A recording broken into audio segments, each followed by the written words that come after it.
And welcome back to this week's episode of Cheap Seats, the number one sports podcast produced by the WDBC Dragons broadcasting program. I got Dustin Wolf on today with me. As always, I'm Derek Steele, but today we got one more person. We got a very special guest. Man, this took me like a whole 2 days to get this guy on. I will say this is a stretch to get this on. He is the PA announcer for the Detroit Lions. He does a lot of football stuff around the city of Lake Orion. If you've ever watched a Lake Orion Friday Night's Lights, you will recognize this man's name. You will recognize his voice. If you ever go into Ford Field, you will recognize his voice. It's Chris Fritching. Appreciate you being a part of it, guys. Thank you. So with the NFL draft happening last Thursday, I want to recap the draft a little bit. Man, what an exciting night it's been, or what an exciting night it was. One word I can use to describe that night was trades. Trades were flying around all over. The first trade I want to talk about was the Lions trading up 20 picks to get wide receiver out of Alabama, Jameson Williams. What was your thoughts on that trade up and pick? Yeah, no, it was, the whole weekend, I mean, really is an exciting weekend for our club as well, but I think every club as well. It's kind of a refreshing of what's taking place and how are we going to improve our football teams and so forth. And, in our instance, we start with Aiden Hutchinson, and then, like you said, the big trade to get Jameson Williams. I mean, it's, talk about two playmakers in that front in those first 12 picks that we were able to walk away with. And that's what really excites me about you've got one on one side of the ball, one on the other side of the ball that, when Williams is healthy and ready to go, he can take the top off defenses. And those things are things that really make me excited to see. I don't get into all the draft grades and stuff like that. And to me, there's no way you can grade any of those things right at this point in time. Every team drafted based on what they felt was their need. And we did that here with the Lions, and we're excited about having those gentlemen as well as the others on board. Yeah, with you being the PA announcer there, is there ever a little bit of bias where you're like, okay, I want this guy versus this guy because, like, for example, Amon-Ra St. Brown, his brother has a really hard name to pronounce. Is there ever that side of it where you're like, you don't want this guy to come because of that side of things, or is it just like whatever's best for the football team you root for? Yeah, no, it's whatever's best for the football team. If our general manager Brad Holmes and the staff see that a player fits what we're trying to do, then you know what, he's on our team, and we're going to cheer for them regardless. So and that's what's great about the game of football and so difficult about the game of football is trying to find those 53 individuals that make up the best interest of your football team to be successful. And so, Brad Holmes and his staff have a difficult job each and every year to be able to do just that. And Coach Campbell is going to work with the players that he's got, that Brad brings them to the table. And it's going to have, it's going to set us up in the future for having success. And we're excited about that. Let's talk a little bit about the other pick the Lions made, second overall, picking Aiden Hutchinson out of the University of Michigan. Now, I know, Dawson, as a big U of M fan, you got to be excited about that. He had a great year of U of M. How much do you think Aiden's going to bring to the football team and just bring winning football back to the city of Detroit? I'll say – sorry, Chris, to cut you off. Go ahead, Dawson. I'll say this, he's a hometown guy. He played high school football, Detroit Divine Child, and he went to the University of Michigan. And I remember, junior season, Aiden got hurt. And, Coach Harbaugh literally told him, he's like, you're going to be a captain next season, and he showed that, led the defense, strong Michigan defense. And then eventually led, the team to a Big Ten championship, Orange Bowl. Aiden Hutchinson is that kind of guy that not only he's a good leader, he's confident in himself and others. And he really, if you want to build a defense around Aiden Hutchinson, he is your perfect guy to do so.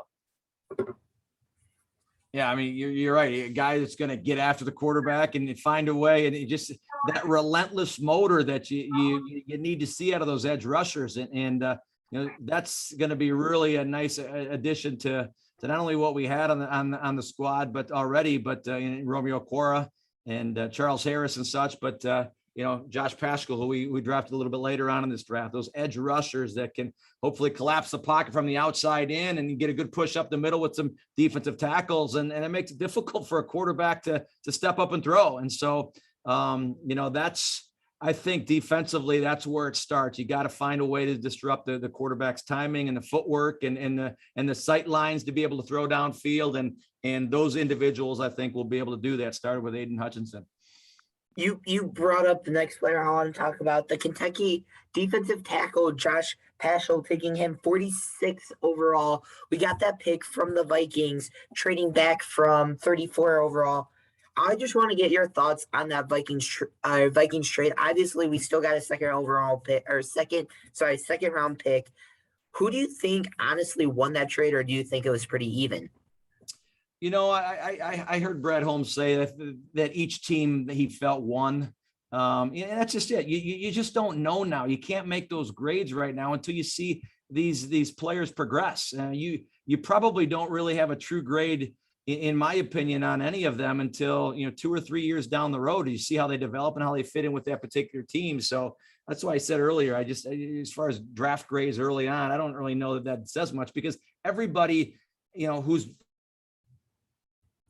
has a different opinion of maybe what those teams need. That's not necessarily in agreement with that general manager, that scouting staff agrees with. So it's going to be interesting to see. All I know is that we made the trade, and Brad was aggressive enough to be able to move up those 20 spots. I think that just shows that he is willing to make those changes that we need offensively and defensively, for that matter, to take us to the next step.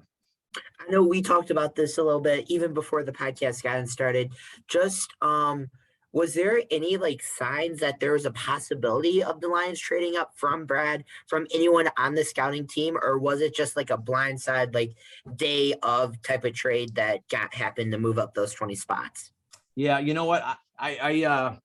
I'm in a totally different department. I'm in the football education division, and what we do is we provide educational experiences for children, parents, and coaches through the different camps and clinics. And that side job I've got as the PA announcer. So I was at home watching the draft with my daughter. So no, I didn't have any inkling as to what was going on. But when I did hear there was a trade and the Detroit Lions, I immediately perked up and sat erect and said, you know what, boy, oh boy. And was really excited to hear the pick. So no, I don't have any inside intel. And like I said it before we started the pod, sometimes that's nice, even though I'm here on a day-to-day basis at Ford Field working. Sometimes it's nice to be able to step back and actually be a fan and watch it from that perspective. So I enjoyed that experience watching it at home. I know for me personally, when we found out, you as a fan, you mentioned it, being able to watch it as a fan, you start to think about, okay, you trade up.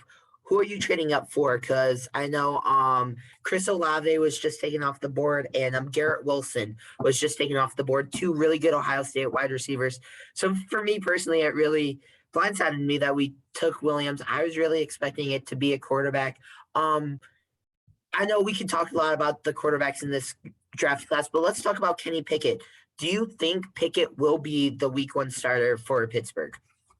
It's a good question. I mean, Mitchell Trubisky's there right now, and while he hasn't, he came in a little bit in this offseason. I think that's what you want to do at any position. Is you have that competition, and obviously Pickett's got familiarity with being in that building for 4 years or so at Pitt, and so. Walking in, what did he say? Walking in the right door. I've always envisioned walking in the left door, and at Pitt, because those offices, both Pitt, University of Pitt, and the Steelers were right next to each other. So, and his dream came true. And so I don't know. All I know is that I think the competition for them is going to be good, and may the best man win from there. Dawson, you got any thoughts on the topic? Yeah, Pittsburgh is kind of that.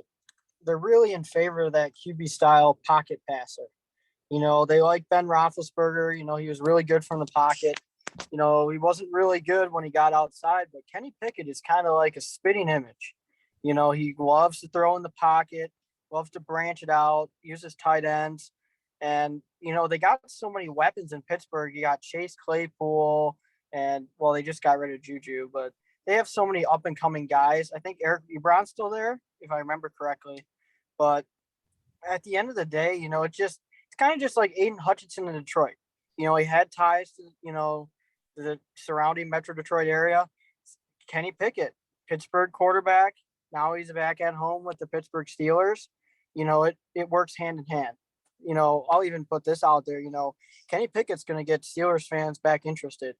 And same with Aiden Hutchinson with the Lions. People are going to, Michigan fans that are also Lions fans. Hey, Aiden Hutchinson, they're going to want to go to games, regardless, because they just want to see their favorite players. And Kenny Pickett is definitely one of those guys in Pittsburgh. And, discussion was, is he going to be the week one starter? I don't think so. I don't think, Tomlin's going to put him out there week one, but, he might put him in a couple series, just to test the waters, just to get him comfortable. And then maybe I would say week 6, I think he would maybe get a start. But I mean, Trubisky has bounced around the league quite a bit. So he is only on a 2-year deal in Pittsburgh. So ultimately, looking forward, Pickett more than likely will be their go-to guy down the road. Yeah, but or go ahead. No, I was just going to get off the Pickett topic real quick to talk about Aiden, but go ahead if you want to talk about Kenny. I was going to talk about Kenny. One of the big things I say about drafting a quarterback in the first round is no matter who you draft in the first round, you genuinely believe they're going to be a generational talent. If that's Jacksonville with Trayvon Walker, if that's Buffalo taking out Kaiir Elam. New England, what was New England taking? They had a strange pick there with Cole Strange. Nothing. Anyway, but what I was going to say about Pickett is obviously they believe that he's going to be a generational talent. So why not use him week one? One of my biggest beliefs with football is you're going to play your top prospects. And we've seen it a lot across the league with guys getting thrown into the fire, quote unquote. You look at Trevor Lawrence down in Jacksonville last year, he didn't have a quote unquote Trevor Lawrence year. Well, everyone's saying that he's going to bounce back. Look at Joe Burrow coming into the league. His second year in the league, he took Cincinnati to the Super Bowl. So I really think Mike Tomlin will trust Kenny Pickett and will let him be the week one starter. That doesn't mean he's not going to go to Mitch Trubisky if it starts to get out of hand. Because remember, this is the NFL. Your job is to win games. So I think he's going to trust Pickett, but I would not be surprised to see if Trubisky or someone else comes in if they just need that quarterback to get them a drive, to get them to win the game or whatever. So moving on about Aiden Hutchinson. No, I mean, Dawson, you kind of alluded to it with Pickett going from Pittsburgh to Pittsburgh, if you will, and then Aiden Hutchinson right in our backyard here, Dearborn Divine Child, going to Michigan and playing here with the Lions. I mean, I think there's something to be said about, playing for your hometown team. And, the top 4 picks of this year's draft, 2 of them were from Metro Detroit.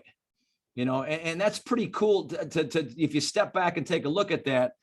High school football in the state of Michigan is pretty darn good, and sometimes gets lost in the row seat of it as well. Being able to see a bunch of these games, especially in the playoffs. Absolutely, and I think sometimes it gets lost on people in the fact that we talk about the Floridas and the Texases, and don't get me wrong, there's obviously plenty of talent down there and so forth. But when it's all in Ohio, but what's all said and done, we've got some great high school football here in the state of Michigan. I thought it was pretty cool to have both Aiden and Sauce Gardner there being drafted in the top 4. I don't know that it's happened before, but it's pretty special, I thought. And you've got a great football program up there at Lake Orion too. I mean, so you're playing in a very tough division, so a conference. So it's just, I think it's pretty neat to see that the hometown guys are going to play for the hometown teams, if you will. You kind of alluded to it being able to, or I did too in a way, being able to see a bunch of these high school football games. You obviously do a lot with our football program and doing games, but you also do on playoff games. Is there like a favorite memory or like a favorite moment from either being able to coach or be in the booth with high school football? Yeah, you know what? There's a lot of them. I don't know if one specifically comes to mind, but just the fact that when I watch these games, whether I'm broadcasting there at Lake Orion Dragon Stadium there, or whether I'm doing some of the playoff games for MHSAA TV and so forth, I see kids. I call them kids because obviously you guys are a lot younger than I am, but I see kids that are flat out love to play the game. It's the purity of the game of football. They're out there for their community. They're out there for their team. They're out there for that name on the front of their jersey. And that's what makes high school football so special. And so I'm just trying to call the game myself as best I can so that we can bring to light some of the excitement that's happening in the stadium. And I don't know if it always comes across that way, but boy, oh boy, it's even when I'm, broadcasting the games, it's exciting. And I think it's a neat option, a great option to be able to provide that so that others that can't attend can be there watching this online and so forth. So I just, is there one moment?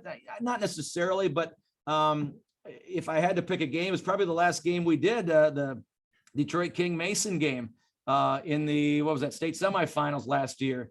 I mean, you knew, I shouldn't say you knew, because you had a good feeling, let's put it that way, that Martin Luther King was a pretty darn good football team. And it was pretty evident early on that was the case. And to see all that talent on that team do what they did to Mason, it was really impressive to see. And obviously they went on to do some great things in the state finals. So just being able to see that type of talent right there in front of us here in the state of Michigan. That's why I said earlier, I think State of Michigan high school football gets overlooked sometimes, and it's very darn good. Let's put it that way. Moving on from football, or go ahead, Dawson. Yeah, because I was at that same game. I was working graphics that game, but I mean, to be honest, me and Derek's high school career is coming to a close, but you look across the country. You got Arch Manning, one of the top recruits in the 2023 class. And then, the quarterback that we've seen twice, Chris, that Dante Moore guy from Detroit, Martin Luther King. Many people, are looking at the 24/7, recruit rankings and, they're like, all top guys, quarterbacks, all from the South. But Dante Moore is right up there at number 3. Yep. Right here in Michigan. And that kid is unbelievable. And he just went and visited LSU, who has a brand new head coach down there. So, I mean, he's stirring up he's recruiting quite a bit. He visited Michigan State, Michigan. Maybe when I get down to OU, I'll probably try to see if I meet Venables to them, try and go down there. But there you go. But getting the opportunity to do these games, you get to see other high schools' talent levels, and you're just in awe. And Dante Moore has every game that we do, state semifinals, it's Detroit Martin Luther King, and you can pick him out, number 5. Right. Well, it's fun. Dawson, I don't know if you were there that year. I don't think you were, but 2 years prior to that, we did the game against Birmingham Seaholm, and in the state semifinal games when King played Seaholm, and he was a freshman at that time. And, I was there. It was at Novi. Correct. Yes. And just the composure and the stature and the just the competitiveness that you saw in a freshman. I mean, you could see right there in that 2-hour game, it was less than 2 hours because it was running clock after a while, but you could see in that game that this kid's going to be special. And we saw it 2 years later, obviously, at the game we did it against Mason too. Kind of moving on, I want to touch some baseball. Man, there's a lot to break down with the MLB season. I want to start with the state of New York. Whatever they're doing, they got to keep doing it. The Mets and Yankees having 2 of the best seasons, respectively, in the baseball. I want to bring it a little bit local, though. What is going on with these Tigers? Well, you don't have to watch them tonight because I think the game is going to be postponed. Yeah. So they are home tonight, a 7-10 pitch against the Pittsburgh Pirates, but they're 1 for 8 in their last 9 games. That's not something like that. Yeah, bad. That's pretty bad. But at the end of it, Cabrera hit his 3,000 hit, against the Colorado Rockies. That was, well, I'm not going to say my story, but I mean, that was, you talk about one of the greatest moments in Detroit sports history, and that is definitely one of them. Especially Cabrera to get to do it at home. on a beautiful made. I think it's April. yeah, April day. Yeah, I think it was April 27th. He hit it. I think, but Something like that.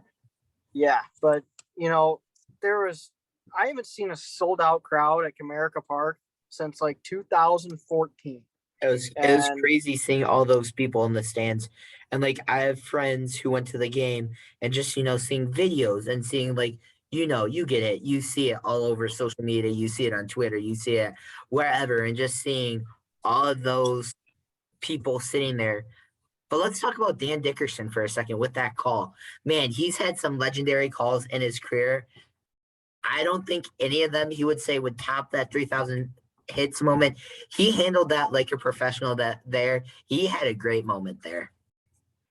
Yeah, that's a sportscaster's dream, isn't it? I mean, to be able to do Yeah. that or call a walk-off in the World Series or a game-winning three-pointer to win, an NBA Finals game or whatever it might be. I mean, those are things that you can't you think in advance that you're going to have the right words. You should concoct something or a phrase or something that is for the ages when it happens. But more times than not, those comments, those thoughts just come naturally.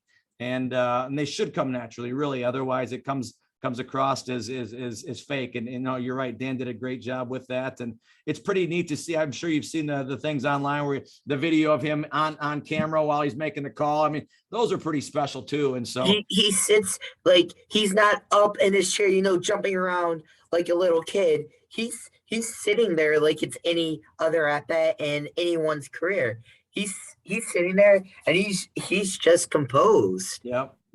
And so that's what you got when you're behind a mic, as you guys know, you got to be composed. You got to let the action take place on the field or the court, wherever you're broadcasting. And you can get excited and but at the same time, you got to be professional. You got to be succinct. You got to be clear and concise and to get the information out. All right, before we wrap this up, I know it's a little bit early. Yeah, we can do this here. I want to get some World Series predictions. Who do you think is going to make it out of the respective leagues? Dawson, we can start with you. Oh, perfect. I've watched a lot of baseball here as of late. Big Tigers fan. But the best team that I've watched so far out of the National League, I would have to say, they've been in it before the last couple of years. I'd say the LA Dodgers. Freddie Freeman's doing good out there in LA. And, he wants to pay back the Atlanta Braves here. So I got out of National League, I got the Dodgers. And then on the American side, it could go either way. It's a toss-up, yeah. I mean, it really depends, how you finish the season. I mean, in baseball, there's 160 games. I mean, a team gets on a hot streak, just like the Washington Nationals a couple years back. They went on a roll and they ended up winning the World Series. I think, you just got Braves last year. I think the White Sox are going to come out of the American League. And I think, they've been struggling here as of late, last couple of games. They were really struggling out in Kansas City the other night. And I think they do have a couple injuries right now to their pitching core, but once they get a couple of their starting pitchers back, I think the White Sox are going to be a force to be reckoned with. So I got the White Sox and Dodgers in the finals. And, Chicago hasn't seen a baseball championship since 2015, if I remember correctly, when the Cubs won. I think it's time for the White Sox to win it. So I think the White Sox are going to bring this one home to the South Side. All right, Chris, you want to go next? I'm also gonna agree with the Dodgers in the National League. I just think they're just stacked from start to finish. Although the Mets are playing awfully well, and again it's early, 20 some odd games into the season. I'm gonna go with Buck Shoulders was doing a nice job with the Mets. I'm gonna go with the Dodgers because they've been there before, and they seem to have it from start to finish. On the American League side, I'm going to say the Toronto Blue Jays. I got to spend went for spring break. I went to my daughter. We went to three spring training games down there. And I didn't know much about the Blue Jays at the time, but I absolutely fell in love with the team to the point where my daughter and I, she's 13 years old, are watching the Blue Jays every night. And I'm not just because I'm a fan, because I'm a Tigers fan, but let me say this. It's a team that has starting pitching. It's a team that has the power. I think they're still tied number one in the league in home runs. They've got a closer in Jordan Romano, who's absolutely phenomenal. And they're a team that has fun playing together. George Springer, Bo Bichette, Vladimir Guerrero, Teoscar Hernandez when he comes back. They are a fun team to watch. If you ever get a chance to watch a series or two of them, they just go out there having fun. When you're playing 162 game season, you've got to be able to have teams that get along together. And if you don't, you're going to crack under pressure and you're going to crack towards the end of the season. And so as far as I'm concerned, as long as they stay healthy, I think they've got a very good shot to make it to the World Series. And if you had to choose between the two, Toronto or LA, I mean, I could go either way on them. It's a coin flip. It's a coin Yeah, flip. I really could, but I do like Toronto a lot in the American League. Okay. I'm trying to think.